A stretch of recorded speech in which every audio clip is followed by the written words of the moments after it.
మీ జాతకం ఎలా ఉంటుందో తెలుసుకోండి. వెంటనే జేకేఆర్ గురుగారి అపాయింట్మెంట్ తీసుకోండి. హలో నమస్తే, వెల్కమ్ టు సుమన్ టీవీ. ప్రస్తుతం మనతో పాటు మోటివేషనల్ స్పీకర్ రామ్ మెట్టు గారు ఉన్నారు. వీరితో ఈరోజు కొన్ని విషయాల గురించి మనం డిస్కస్ చేద్దాం. హలో అండి రామ్ గారు, నమస్తే. నమస్తే అండి. పర్సన్ ఏదో ఒక పర్సన్ పైన డిపెండ్ అయ్యే ఉంటాడు. ఐదో mentally or like financially or some ఏదో ఒక రీజన్ వల్ల సపోర్ట్ కావాలను. సో ఒక వ్యక్తి లైక్ ఎంతవరకు డిపెండెంట్ ఉండొచ్చు అని అంటారు. సో దీన్ని ఎలా తీసుకోవాలంటారు? ఈ అటాచ్మెంట్స్ ని కానీ డిపెండెన్సీని కానీ ఎంతవరకు మనం దాన్ని తీసుకోవాలి, ఎంతవరకు వాటిని వదిలిపెట్టాలి అంటారు? Actually man is a social animal అని అంటారు. సో బేసిక్ గా ఏంటంటే మనం అట్లా డిజైన్ చేయబడుతున్నారు. So basically you're hard wired అనమాట. ఏంటంటే మనకి అటాచ్మెంట్స్, మనకి రిలేషన్షిప్స్ ఇంపార్టెంట్. అంటే మనకు ఒక social life or social attachments అనేది చాలా important in our life. That is the reason ఏంటంటే మనం జనరలీ చూస్తూ ఉంటాం, బికాస్ వీఆర్ సోషల్. మనకి ఏంటంటే మదర్ ఫాదర్ అనే అటాచ్మెంట్, సిబ్లింగ్స్ తోటి అటాచ్మెంట్, ఫ్రెండ్స్ తోటి. సో ఈ అటాచ్మెంట్ అనేది జనరల్ గా ఉంటుంది. అయితే డిఫరెంట్ ఫేసెస్ ఆఫ్ లైఫ్ లో మనకి different types of relationships important, and అది కూడా టు అన్ ఎక్స్టెంట్ ఇంపార్టెంట్ అనమాట. సో ఫర్ ఎగ్జాంపుల్ ఇప్పుడు ఒక చైల్డ్కి parents are extremely important, because వాడికి ఏంటంటే అంటే చిన్న పిల్లలు, లెటస్ టేక్ ఇన్ఫాంట్స్, వాళ్ళకి ఏంటంటే వాళ్ళ మదర్ కానీ ఫాదర్ కానీ పక్కన ఉన్నప్పుడు వాళ్ళకి భయం ఏమీ ఉండదు అనమాట. సో ఇట్స్ లైక్ వాళ్ళకి ఒక సెక్యూర్డ్ ఫీలింగ్ అనేది కలుగుతుంది, జస్ట్ పక్కన ఉంటే చాలు. సో అందుకనే చూడండి, చిన్న క్రయింగ్ బేబీని మదర్ ఎత్తుకోగానే దే విల్ స్టాప్ క్రయింగ్, ఎందుకంటే వాళ్ళకి ఆ సెన్స్ ఆఫ్ సెక్యూరిటీ అనేది వచ్చేస్తుంది కాబట్టి. సో ఆ అటాచ్మెంట్ అనేది బికాస్ మనకి అది హార్డ్ వైర్డ్ ఉంది కాబట్టి పుట్టినప్పటి నుంచే ఆ నీడ్ అనేది ఉంటుంది మనకి, అటాచ్మెంట్ అనేది. ఈవెన్చువల్లీ ఏంటంటే యాజ్ అండ్ వెన్ మనం ఇట్లా గ్రో అప్ అవుతున్న కొద్దీ మన అటాచ్మెంట్స్ అండ్ రిలేషన్స్ ఏవైతే ఉన్నాయో అవి చేంజ్ అవుతూ ఉంటాయి ఫ్రమ్ పర్సన్ టు పర్సన్. అంటే చిన్నప్పుడు నేను ఎంత అటాచ్డ్ ఉన్నానో పేరెంట్స్ కి, నేను as and when I grow up ఆ అటాచ్మెంట్ అనేది కొంచెం తగ్గుతుంది, because there are other people in life now. మనకి ఇప్పుడు ఫ్రెండ్స్ అవ్వచ్చు, లేకపోతే స్పౌజ్ అవ్వచ్చు, అట్లా ఎవరన్నా కావచ్చు. మనకి ఏంటంటే అదర్ పీపుల్ ఉన్నప్పుడు ఈ అటాచ్మెంట్ అనేది మారుతూ ఉంటుంది, different place. But at the end of the day మనం చూస్తుంటాం, అంటే స్పెషలీ మన సొసైటీలో మనం చూసేది ఏంటిది అని అంటే, యాక్చువల్గా అయితే ఈవెన్చువల్లీ తగ్గాలి. అంటే పేరెంట్స్ మీద డిపెండెన్సీ అనేది పిల్లలకి ఈవెన్చువల్లీ తగ్గాలి. ఏ పాయింట్లో అసలు ఉండకూడదు అని అంటే అంటిల్ దే బికమ్ మేజర్స్. అంటే ఒక 16 years 18 years వచ్చేంత వరకు కూడా మీరు మీ పేరెంట్స్ మీద డిపెండెంట్ ఉన్నారు అని అంటే absolutely fine, agreed.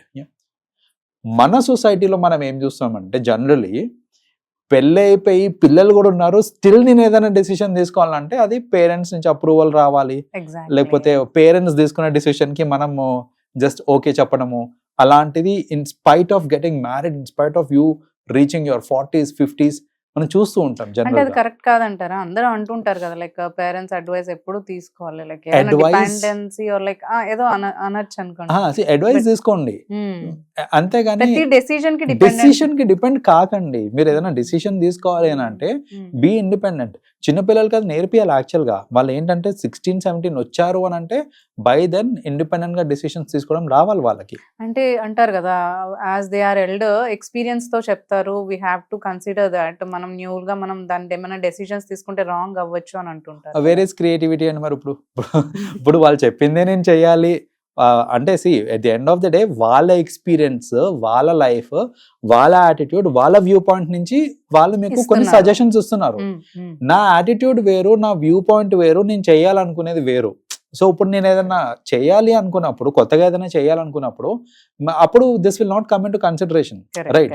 At the end of the day ఇప్పుడు చూడండి, చాలా మంది డబ్బులు సంపాదించే దగ్గర కూడా మనం చూస్తుంటాం, స్పెషల్లీ చాలా మంది కష్టపడతా ఉంటారు డబ్బులు సంపాదించడానికి.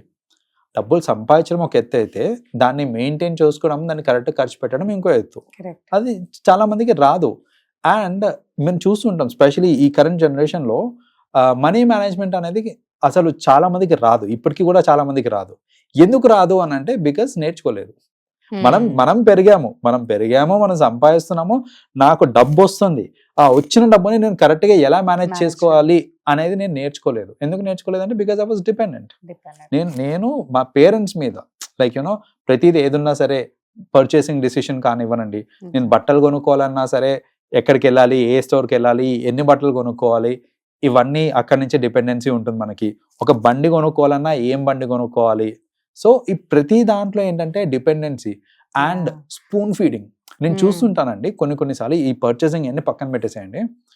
నేను 15-16 years ఒక అబ్బాయికి వచ్చినాయి అంటే they can be by themselves. సిటీలోనే ఒక పాయింట్ నుంచి ఇంకో పాయింట్ కి వెళ్ళటానికి కూడా చాలా మంది పేరెంట్స్ దే అసిస్ట్ అండి. నాకు అర్థం కాదు, లైక్ నువ్వు ఇప్పుడు బ్యాంక్కి వెళ్ళాలనో లేకపోతే ఎక్కడికైనా వెళ్ళాలన్నా కూడా నేను కూడా నీతో వస్తాను, నేను తీసుకెళ్తానని చెప్పి ఇక్కడ పిక్ చేసుకొని ఇక్కడ డ్రాప్ చేసి ఆ తర్వాత ఆ పని అంతా కంప్లీట్ అయ్యేంత వరకు వెయిట్ చేసి మళ్ళీ వాళ్ళే దగ్గరుండి తేవటము. అలా కాకుండా leave them, let them explore. ఏంటి పబ్లిక్ ట్రాన్స్పోర్టా, మెట్రోలో పోతానా లేకపోతే ర్యాపిడో బుక్ చేసుకుంటానా, నువ్వు చెయ్యి by yourself. They are you know at an age where they can be by themselves, right? So అలాంటి ఏజ్ లో కూడా స్పూన్ ఫీడింగ్ ఇవ్వటము, రైట్? ప్రతిదీ ఇంకా పేరెంట్సే దగ్గరుండి చేయటము. కొన్నిసార్లు వస్తుంటారండి మన ట్రైనింగ్ ఇన్స్టిట్యూట్కి, దే కమ్. వాళ్ళు వెళ్ళేది యుఎస్కి అట్లా వెళ్ళటానికి మన దగ్గర ట్రైనింగ్ అవి ఉంటాయి అనమాట. వాళ్ళు యుఎస్కి వెళ్ళడానికి చూస్తున్నారంటే ఖచ్చితంగా వాళ్ళు బీటెక్ 3rd, 4th year లో ఉంటారు. బీటెక్ 3rd, 4th year లో ఉన్న స్టూడెంట్స్ని కూడా పేరెంట్స్ దగ్గరుండి తీసుకొని వచ్చి కూర్చోబెట్టి వాళ్ళ క్లాస్ అయ్యేంత వరకు వెయిట్ చేసి తీసుకెళ్ళడం, ఇది చూస్తుంటే నాకే ఒక్కోసారి అనిపిస్తుంది వీళ్ళకి ఏంటి ఇండిపెండెన్స్ లేదా అనేసి. సో ఇవన్నీ చేయటం వల్ల ఏమవుతుంది అని అంటే ఆ డిపెండెన్సీ అనేది క్రియేట్ అయిపోతుంది. అండ్ అలా అవ్వటం వల్ల ప్రాబ్లం ఏంటంటే రేపు పొద్దున్న మీరు లేరనుకోండి చూసుకోవడానికి, they will not be able to survive. వాళ్ళు పడే పాటలు ఇవన్నీ నెక్స్ట్ లెవెల్లో ఉంటాయి. అదే మీరు చిన్నప్పటి నుంచి నేర్పించారనుకోండి ఎలా ఇండిపెండెంట్ గా ఉండొచ్చు అనేసి. ఒక రిలేషన్ లో టు అన్ ఎక్స్టెంట్ డిపెండ్ అవ్వచ్చు మనము. సో ఎక్స్ట్రీమ్ డిపెండెన్సీ లేకుండా వాళ్ళు ఎలా they can be by themselves అనేది ఫస్ట్ నుంచే మనం ట్రైన్ చేసామంటే కనుక they will be able to, వాళ్ళు ఎంత హార్డ్షిప్ వచ్చినా కూడా దాన్ని వాళ్ళు ఎదుర్కోగలుగుతారు వాళ్ళు. ఇప్పుడు బిఫోర్ అంటున్నారు, ఇప్పుడు కొంతమందిని మనం చూస్తే మ్యారేజ్ తర్వాత కూడా పేరెంట్స్ గర్ల్స్ కి తక్కువ, బట్ బాయ్స్ సైడ్ అయితే వాళ్ళ ఇన్వాల్వ్మెంటే ఉంటుంది. నువ్వు పొద్దున ఏం తినాలి, ఏం వేసుకోవాలి, స్పౌస్ కి వదిలేయకుండా నువ్వు ఎక్కడికి వెళ్ళాలి, ఏం జాబ్ చేయాలి, ఇంట్లోకి ఏం వస్తువులు తెయ్యాలి అనేది కూడా మదర్ డిసైడ్ చేస్తారు. Exactly. So that is what ఏంటంటే ఇలా ఈ చిన్నప్పటి నుంచి అది అలవాటు అయిపోయి వాళ్ళు ఏమనుకుంటారంటే అరే నా కొడుకుని చెప్పడం తప్పేంటి అని అనుకుంటారు. తప్పేం లేదు, చెప్పుకోండి, కానీ మీ కొడుకుని మీరే పాడు చేస్తున్నారు అక్కడ. సో అలా కాకుండా ఆ రెస్పాన్సిబిలిటీస్ ని కూడా ఎప్పుడో ఇచ్చేసి ఇనీషియల్ గైడెన్స్ వరకు ఇవ్వండి. వన్స్ వాళ్ళకి వాళ్ళు చేయగలుగుతున్నారు అన్నప్పుడు వదిలేసేయండి, ఆ రెస్పాన్సిబిలిటీస్ ఇవ్వండి. సో ఫ్యామిలీస్ లో రెస్పాన్సిబిలిటీస్ డెలిగేట్ చేసినప్పుడు దే విల్ లెర్న్. అప్పుడు ఏంటంటే ఈ టు అన్ ఎక్స్టెంట్ ఏదైతే డిపెండెన్సీ మనకు కావాలో ఆ సపోర్ట్, ఎమోషనల్ సపోర్ట్ కానివ్వండి, సో ఈ సపోర్ట్ సిస్టమ్ అనేది ఉంటుంది మనకి. అట్ ది సేమ్ టైం ఈ సపోర్ట్ సిస్టమ్ తెగినప్పుడు లేకపోతే ఏదైనా డిస్టర్బెన్సెస్ వచ్చినప్పుడు ఎవ్వరికి ఇంపాక్ట్ కాకుండా ఉంటుంది. అలా కాకుండా ఓవర్ డిపెండెన్సీ అనేది క్రియేట్ అయిపోయింది అనుకోండి, సడన్ గా సపోర్ట్ సిస్టమ్ అనేది లేకపోయేసరికి ఎమోషనల్ ఇంబ్యాలెన్స్ కూడా ఎమోషనల్ ఇంబ్యాలెన్స్ అయిపోతుంది, psychological imbalance, you know lot of problems face అవ్వాల్సి వస్తుంది. సో అందుకనే ఏంటంటే ఎస్ మనకి సపోర్ట్ ఉండాలి, అది ఫ్యామిలీ నుంచి అవ్వచ్చు, మన ఫ్రెండ్స్ నుంచి అవ్వచ్చు. ఆ సపోర్ట్ ఎంతవరకు ఉండాలో అంతవరకు మాత్రమే ఉండాలి.